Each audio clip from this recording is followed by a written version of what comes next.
Hey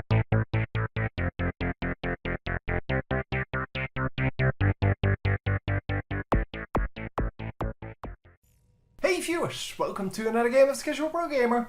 Today we're doing a game of cShuttle, who is playing Terran, which is kind of strange because this shuttle is of course a Protoss unit, versus Hyun. And Hyun is of course a very famous player. cShuttle is also a famous player, but I don't know if he's the same shuttle from StarCraft Brood War. If he is, then he is very, very good, and he used to play Protoss. So yeah, that kind of explains the name cShuttle. cShuttle used to be the transport air unit from Protoss. And nowadays, of course, that is the Warp Prism. And yeah, well, we are going to see some build up here. Hopefully we will see some good unit choices so that it's not like very one-sided. But we most likely will see the Zerglings and Roaches on this side, and then the Zealots and Stalkers on this side. And they will go up against each other. Oh, sorry. Did I say Zealots and Stalkers? I meant Marines and Marauders. With medevacts, obviously. We are going to see the barracks going out. Holy crap, that was bad. That was bad. I totally spaced there. I have no clue how that happened. Anyhow, Marines and Marauders, what I'm assuming. But he can, of course, go for all kinds of units because, yeah, the mech units would also do fine against Protoss. Although, well, they're more expensive, you have less of them, and basically you have to be more careful with them. So Marines and Marauders are so awesome because you don't have to be careful at all. You can just suicide them in every now and then. As long as you get something out of it, it should be okay. We have an extractor coming up after the hatchery, and we still have no spawning pool. Spawning pool is going down now, but that means very late queens, and well, the defense of course is no problem, but very late queens may actually cause him a little bit of a problem. Of course, the hatchery is definitely worth it, but I'm not actually sure if the extractor is worth it, because he is going for a very gas heavy build, I must assume. And yeah, I don't know, it seems strange. But we will see what he does.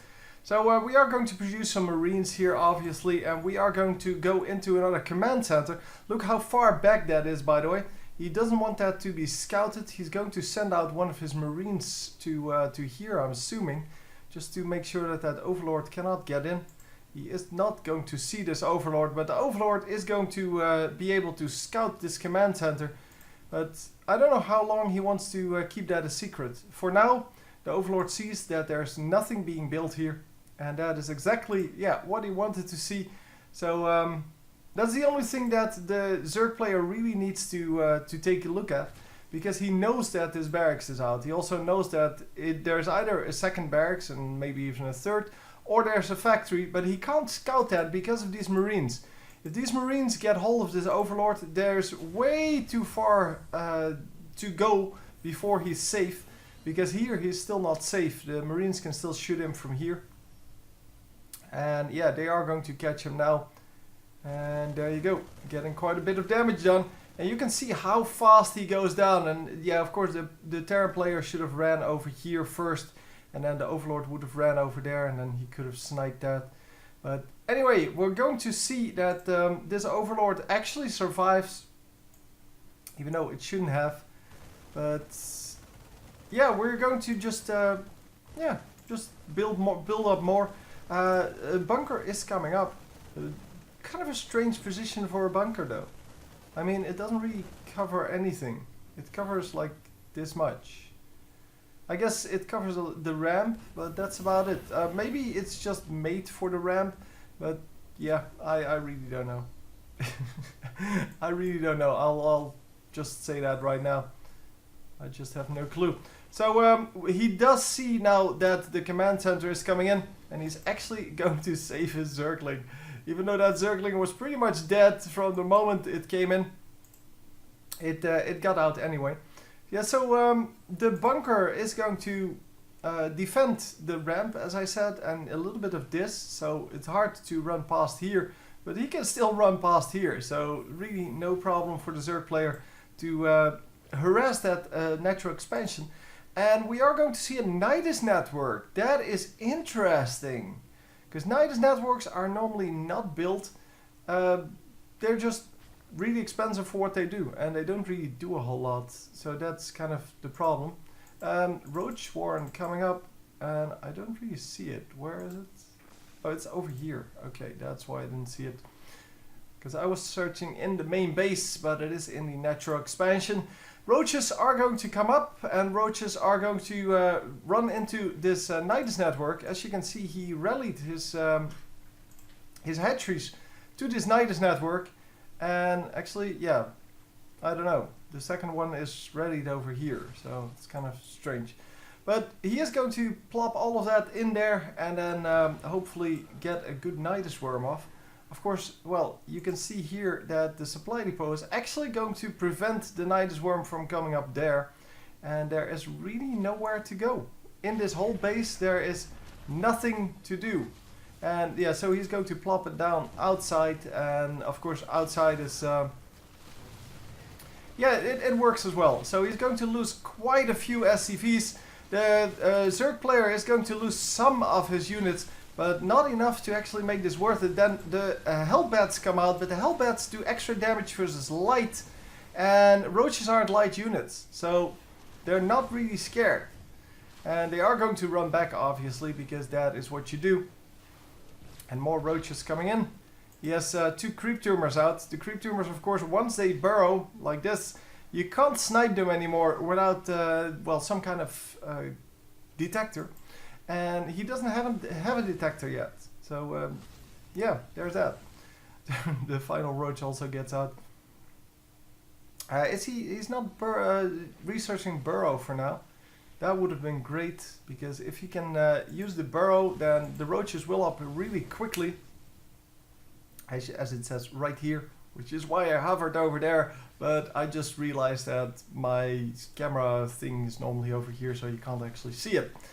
But yeah, they regenerate very quickly when burrowed, and that means that, well, basically the Terran player is going to have a hard time to go up against a unit that regenerates very quickly and is invisible. And since, well, he is going to have to use a scan then, that is going to be costly. So especially if the roaches aren't all grouped up. And we are going to drop some marauders here. Oh, those aren't marauders, those are hellbats.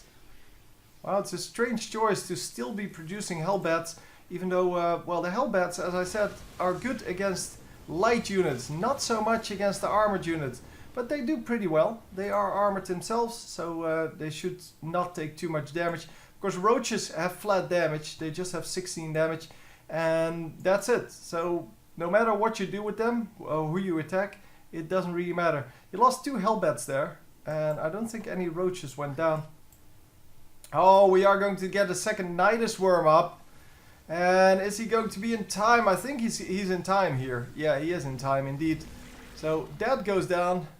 But yeah, if something like this would actually happen, yeah, it's streaming into the base is just, yeah, that would just be over. Okay, I'm sorry. I was paying attention to the other side. That was bad. That was completely bad. So while he's doing that, while he's making this this thingy, I forgot what it's called, Nidus worm. He's also going in with his army, and he's going to snipe this entire base. Both of the Widow Mines fire on one roach only, and the one roach is not going to be a problem. So he's going to snipe this entire base instead of lifting it up, by the way. Could have just lifted that and it would have been fine. But no, going to lose his entire base and going to say GG because of that. So yeah, he kind of GG'd because he didn't lose right now, but he knows that his income is going to drop significantly. As you can see, he's pretty far behind and he doesn't know what the enemy is doing. So currently we are only building our 3rd base here. So the Protoss isn't even that far behind. But because he's, well, pushed into his base, he can't get this base back anymore, at least not anytime soon. And as long as he can't get that back, he's kind of screwed. He never can come back from this. And that's exactly why he GG's, not because he's behind right now, but because he knows that, yeah, it's going to take quite a while to get back, well, first of all, the supply, and then get back his army. And in that meantime, the Zerg player can just do pretty much whatever he wants and can just defeat him afterwards. So anyway, hope you enjoyed, and I will see you next time. GG!